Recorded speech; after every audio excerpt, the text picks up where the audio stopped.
Once upon a time, in a remote monastery in the mountains, there lived a young monk named Tenzin.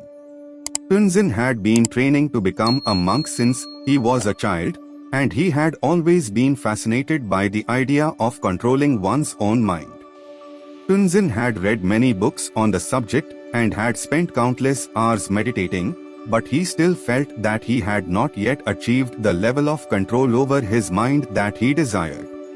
One day, Tenzin went to his master, the head monk of the monastery, and asked him how he could gain better control over his mind.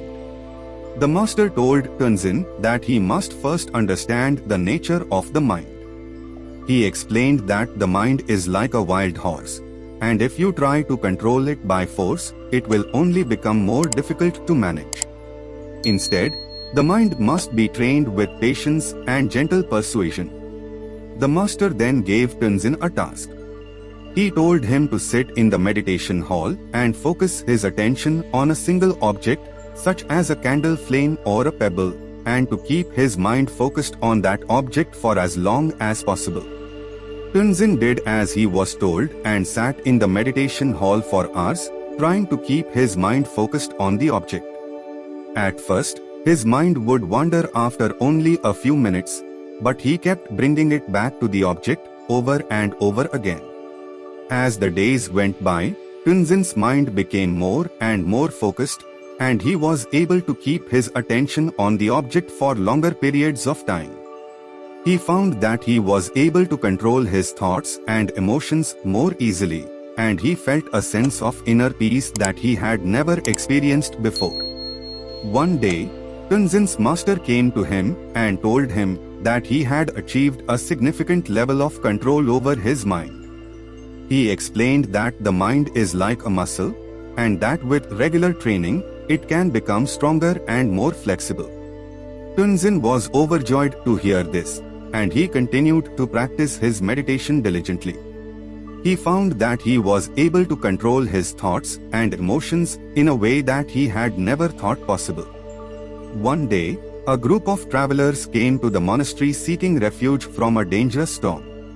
Among the travelers was a young woman who had been separated from her group and was lost in the mountains. Tenzin was tasked with caring for the woman, and he found that he was immediately drawn to her. However, he knew that as a monk, he could not act on his feelings. As the days went by, Tenzin found that his feelings for the woman only grew stronger. He tried to control his emotions, but he found it increasingly difficult to do so. One day, Tenzin's master came to him and asked him how he was doing with the woman. Tenzin confessed that he was struggling to control his feelings. The master smiled and said, "So you have learned to control your mind, but have you learned to control your heart?" Tenzin was taken aback by the master's words, but he realized that he had not yet learned to control his emotions in the same way that he had learned to control his thoughts. With renewed determination, Tenzin went back to his meditation practice. He focused on controlling his emotions, and over time, he found that he was able to do so. When the storm finally passed, the travelers thanked the monks for their hospitality and continued on their journey. Tenzin said goodbye to the young woman, knowing that he would never see her again. But he felt a sense of inner peace that he had never felt before. Years went by, and Tenzin became an elder monk.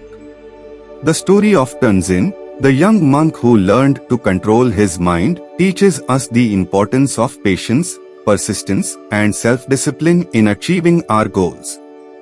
Through his practice of meditation, Tenzin was able to gain better control over his thoughts and emotions, and he ultimately found inner peace and contentment. The story also highlights the idea that while controlling our thoughts is essential, controlling our emotions is equally important in leading a fulfilling life. Overall, the story of Tenzin reminds us of the power of the mind and the potential for personal growth and transformation through dedicated practice and self-awareness.